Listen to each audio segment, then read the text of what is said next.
My sister texted using Dad's death for my charity fundraiser. It's for a good cause and I need the attention. Dad had been gone 6 months. I responded, interesting approach.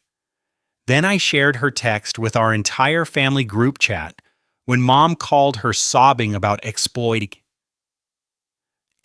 family tragedy for social media clout. I, 35 male, got the text at 2:18 p.m. on a Thursday. 6 months since Dad's heart attack. 6 months of Mom crying herself to sleep and my younger brother barely holding it together. Sister. OMG. So I have the best idea. Planning this huge charity gala for Dad. Like a whole event at the Riverside Ballroom. 200 plus people. Open bar, the works. Using his story as the centerpiece. Beloved father taken too soon vibes. Already contacted Channel 7 and they want to do a segment. This is gonna blow up my Instagram. I'll finally hit 10,000. Oh, and obviously it helps heart disease awareness or whatever. LOL.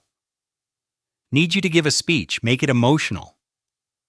People eat that up. Tickets are $150 each. RSVPASAP. Read it 3 times, then read it again. My sister was throwing a party using our dead father as the theme for Instagram followers. Typed back, interesting approach. Then screenshot the entire conversation. Dropped it in the family group chat. Mom, my brother, both aunts, my uncle, 3 cousins. Hit send. My phone exploded within seconds. Brother, tell me this is fake. Aunt or one? What is wrong with her? Cousin, is she serious right now? Uncle, call me now. Then Mom called my sister. I could hear her screaming through the phone from across my apartment. My brother was on speaker at Mom's house and texted me updates. Mom's losing it. Full meltdown crying. Sister keeps saying we don't understand. My phone rang. Sister declined. She called again. Declined. 3rd time I picked up. You piece of... She was shrieking. You just ruined everything. You're using Dad's death for Instagram likes? It's not like that. It's a charity event for a good cause. Which charity? What? Which charity gets the money? What's the name? Pause. Long pause. I'm still working out those details. You sold 200 tickets at $150 each, but don't have a charity? The charity isn't the point. It's about awareness and honoring Dad. No, it's about your follower count. You literally said that. Because you took it out of context. Mom won't even talk to me now because of you. Mom won't talk to you because you're exploiting Dad's death for social media clout. You're just jealous. You've always been jealous of my success, of my following. You can't stand that people actually care about what I post. I can't stand that you're using our dead father as content. She hung up, got a text 5 minutes later. This isn't over. Update 1, it was very much not over. My sister showed up at my apartment at 8 a.m. the next morning. Pounding on the door. Open up, we need to talk. Check the peephole. Her and her best friend, both looking pissed. Open the door with the chain on. What? You need to fix this? Post in the group chat that you misunderstood that I was joking about the Instagram thing. But you weren't joking. Just say you misunderstood. Mom won't talk to me. My aunts are calling me horrible. You've turned the whole family against me. You turned the family against yourself when you tried to monetize Dad's death. Her friend stepped forward. Look, you're clearly jealous that she has a platform and you don't, but sabotaging her event, that's low. The event where she charges $150 per person for a charity she hasn't picked yet? That event? She's working on the charity part. The event is the important thing. No, the charity is the important thing. That's literally what makes it a charity event. My sister's face was red. The venue deposit was $8,000. $8,000. I already paid it. You're going to make me lose all that money. You put down $8,000 for a fake charity event? It's not fake. What's the charity called? Oh my God, stop asking that. Because you don't have one. I was going to pick one after the event based on how much money we raised. There it was. She was going to collect $30,000 first, then decide what to do with it later. That's fraud, I said. It's not fraud, it's called flexibility. It's called charity fraud. You can't collect money for charity without having a charity. You know what? Fine. Keep the family turned against me. I'll do this event anyway. I don't need your support or Mom's or anyone's. I have 8,500 followers who actually care about me. She stormed off. Her friend shot me a dirty look and followed. My brother called 10 minutes later. Dude, she just showed up at Mom's house and Mom wouldn't let her in. Talk through the door. Sister was screaming about how you've poisoned everyone against her. Mom told her to leave. Sister said she'd cancel her phone plan. What? Yeah. Sister's on Mom's family phone plan. Has been for years. Mom pays for it. Sister threatened to cancel it herself unless Mom fixes this. She's holding her phone hostage? Yep. Mom told her to go ahead and try. All the accounts are in Mom's name. What'd she say? Started crying, said we're all horrible people who don't support her dreams, then left. That afternoon I got a call from an unknown number. Answered because I was expecting a work call. Is this him? Woman's voice, older. Who's this? I'm your sister's landlord. You need to talk some sense into her. Excuse me? She came home today ranting about some family fight, then told me she might not make rent next month because her family sabotaged her event. Did she tell you what the event was? Some charity thing for your father? Heart disease awareness? Did she mention she doesn't actually have a charity selected, or that she's keeping the money until after the event? Long silence. She what? She sold $30,000 worth of tickets to a charity event but hasn't designated a charity. Just planning to collect the money first and figure it out later. Oh no, oh honey, that's illegal. Yep. She paused. Look, I've known her 3 years. She's always been a little self-centered. But this is something else. Welcome to my world, she sighed. Well, she better make rent. I don't care about her Instagram problems. Hung up. My phone rang immediately. Sister, did you just talk to my landlord? She called me. And you told her I'm committing fraud. You are committing fraud. Oh my God, now she's threatening to evict me if I don't pay rent on time. This is your fault. How is your rent my fault? Because you've ruined my event. I was going to use some of the proceeds to cover expenses. Expenses like what? My rent, event expenses, the venue, catering, decorations, and yes, maybe some personal costs because I'm organizing everything. So you're going to skim charity money to pay your bills? It's not skimming, it's compensation for my time and effort. That's literally embezzlement. She hung up. 10 minutes later, my mom's best friend called. Your sister just posted something on Facebook. You need to see this. Checked her profile. Long post about toxic family members who can't stand success and sabotage dreams because of jealousy. Tagged the venue. Tagged Channel 7. Tagged about 30 of her followers.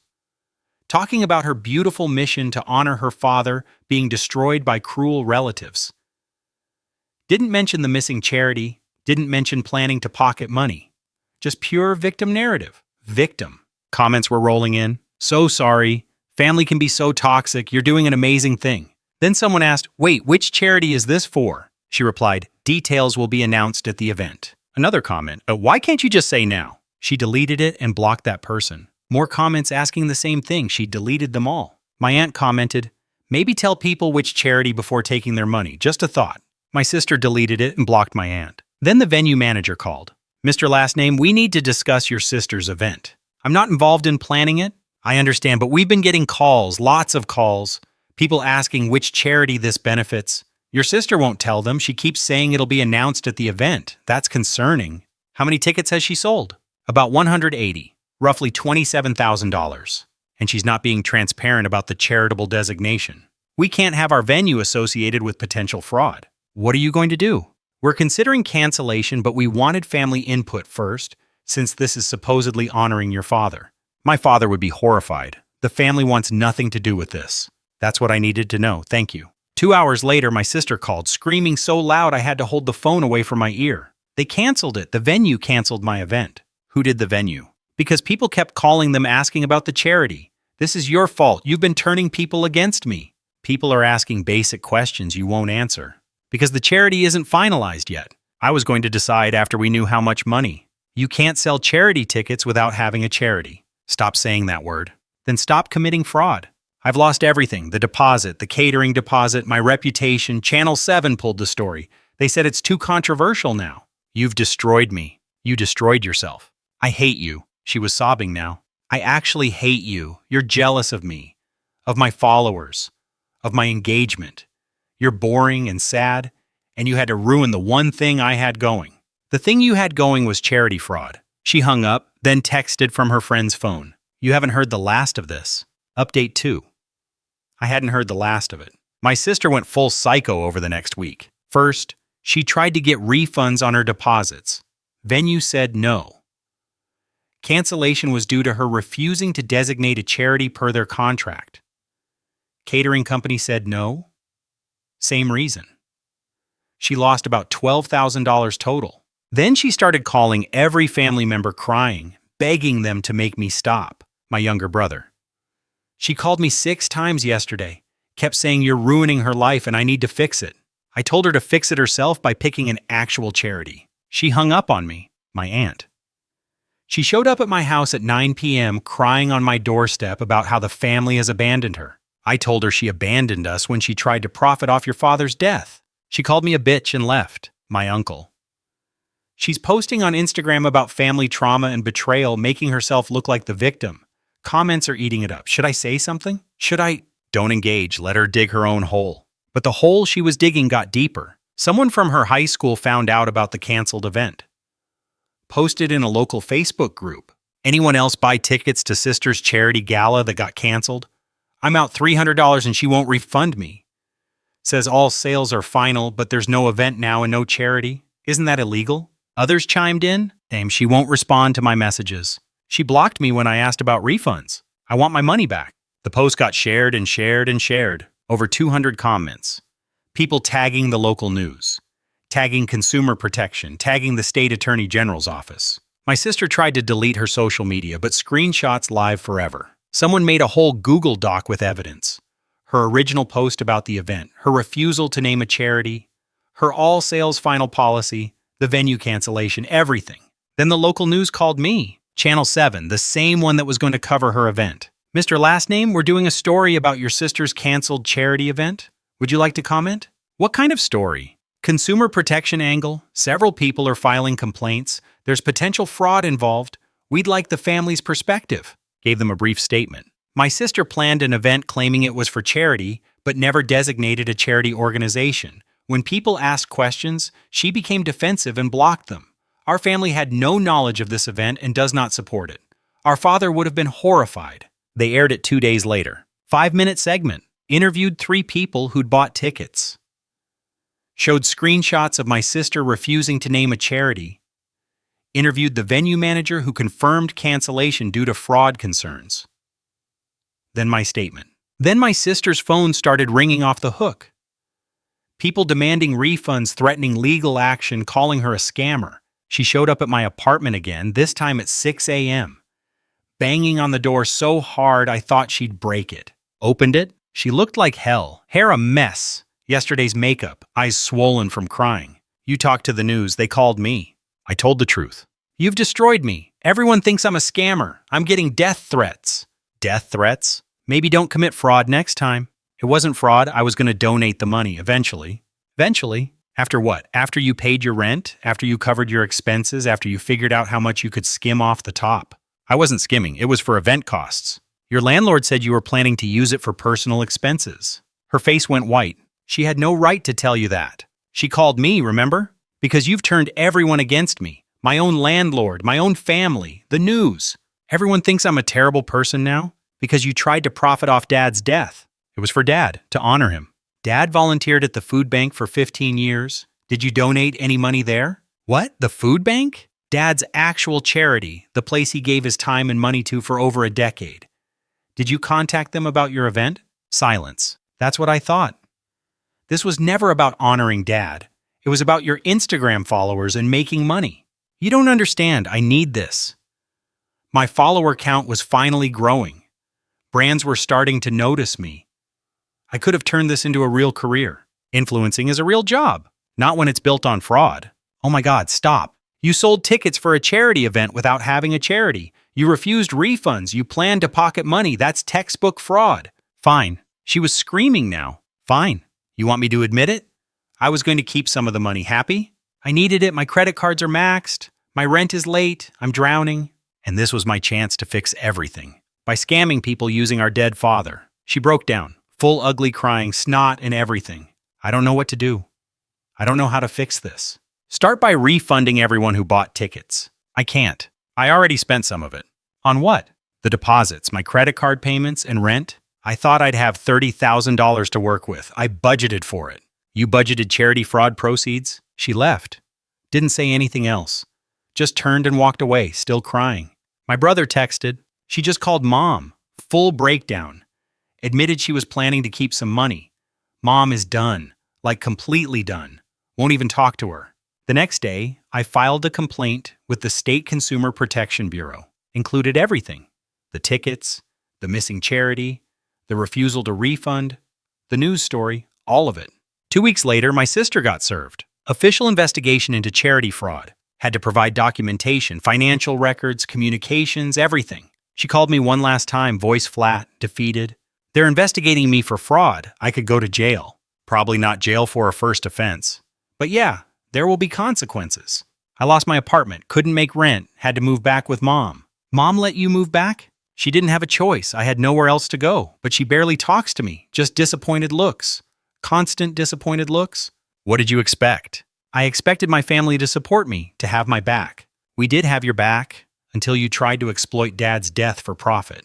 Silence. Then the investigator says I have to pay everyone back, all $27,000 plus penalties. And I might lose my social media accounts for fraud. Good. Good? You think it's good that your sister's life is ruined? I think it's justice. She hung up. Update 3. The investigation took 6 weeks. During that time, my sister tried everything to weasel out of it. She claimed mental distress from Dad's death made her act irrationally. The investigator wasn't buying it. She said she was misunderstood and always intended to donate. They asked for proof. She had none. She even tried to blame me. Said I sabotaged her event by spreading lies. They interviewed the venue manager who confirmed she refused to designate a charity. Dead end. Final result came in a letter. My brother found it on Mom's kitchen table. Settlement agreement. My sister had to 1. Refund all ticket buyers. $27,000 total. 2. Pay a $15,000 fine for charity fraud. 3. Complete 200 hours of community service. 4. Never organize or promote charity events again without proper licensing. 5. Public statement admitting wrongdoing. She couldn't pay it, obviously. She had maybe $800 to her name after losing her apartment and maxing her credit cards. Mom paid the refunds, all $27,000, took it from her retirement account, but made my sister sign a payment plan. $500 per month until it's paid back with interest. My aunt paid the $15,000 fine under the same conditions. $300 per month. My sister had to get a job. Not influencing, not social media management. Retail? At a clothing store in the mall, making $13 per hour. The community service at the food bank? The same one Dad volunteered at. My brother sent me a photo. My sister in a food bank apron, hair in a messy ponytail, looking miserable while sorting canned goods. Poetic justice, he texted. The public statement was posted on her Instagram. All 8,500 followers saw it. I want to apologize for my actions regarding the charity event I planned in my father's name. I failed to properly designate a charity organization and was not transparent with ticket buyers about where their money would go. This was wrong. I have refunded all ticket buyers, and I'm completing community service to make amends. I'm deeply sorry to everyone I hurt, especially my family. I am working to be better. Comments were brutal. So you scammed people. You used your dead dad for followers? This is disgusting. She lost 3,000 followers in a week, down to 5,500, then 4,000, then 3,000. Brands dropped her. The few partnerships she had evaporated. Her influencer career died overnight. Last time I saw her was at the food bank. I'd started volunteering there. Took over Dad's old Saturday morning shift. Walked in, and there she was, washing dishes in the industrial kitchen. She saw me. Her face went red. Are you kidding me right now? What? You're volunteering here, at the place I'm doing community service? Dad volunteered here for 15 years. Someone should carry that on. Oh, so you're the good child now, the one who honors Dad the right way. I'm just washing dishes and sorting donations. Same thing Dad did. You're doing this to rub it in, to watch me suffer. The volunteer coordinator walked over. Is there a problem? No problem, I said, just saying hi to my sister. My sister glared at me. Don't talk to me. Don't even look at me. I'm only here because I have to be. I know. She went back to dishes, scrubbing angrily, slamming plates. The coordinator pulled me aside. Your sister mentioned you're related. I didn't realize. Yeah, it's complicated. Your father was wonderful. We still miss him. He had such a giving spirit. He did. Your sister doesn't have that same spirit. No, she really doesn't. 3 months later, I was still volunteering every Saturday. My sister still had 100 hours left on her community service. We'd see each other. She'd glare, I'd nod. That was it. Mom told me she's still living at home, still working retail, still paying back the $42,000 she owes between mom and her aunt. At $800 per month, she'll be paying for the next 4 years. Her Instagram is basically dead. She posts occasionally, gets maybe 50 likes. The engagement is gone. The followers are gone. The dream is gone. She tried to friend me on Facebook last week. I declined. Then she sent a message. Are you happy now? You've won. I've lost everything. My apartment, my career, my reputation, my future. All because you couldn't let me honor Dad my way. I didn't respond for a day. Then typed, you weren't honoring Dad. You were exploiting his death for profit and social media attention. There's a difference. And yeah, I'm happy you faced consequences. Dad would be too. Blocked her before she could respond. Mom said she had a breakdown after that, crying about how the family has abandoned her and punished her for one mistake. One mistake that cost her $42,000, her apartment, her career, her reputation, and her family's respect. But hey, at least she got some Instagram content out of it. Dad's been gone a year now. We had a small memorial at the food bank, just family. My brother, mom, both aunts, my uncle, the volunteers who knew Dad. We planted a tree in his honor outside the building, put up a plaque with his name. My sister didn't come, said she had to work. Mom didn't push it. During the memorial, the coordinator gave a speech about Dad's 15 years of service, how he never wanted recognition, never posted about it on social media, never made it about him, just showed up every week and helped people because it was the right thing to do. That's the difference between Dad and my sister. He gave without needing applause. She couldn't give anything without making it about her brand. Sometimes I think about whether I went too far, whether filing that complaint was too much, whether I should have just let the venue cancellation be enough. Then I remember her text. I need the attention. Break 10,000 followers, using our dead father as a prop for Instagram likes. And I stopped thinking about it. She made her choices. She faced consequences. That's how life works. Dad taught us that actions matter, that character matters, that how you treat people matters. My sister never learned those lessons. Maybe 4 years of paying back fraud money and watching her influencer dreams die will teach her, but probably not. Either way, not my problem anymore.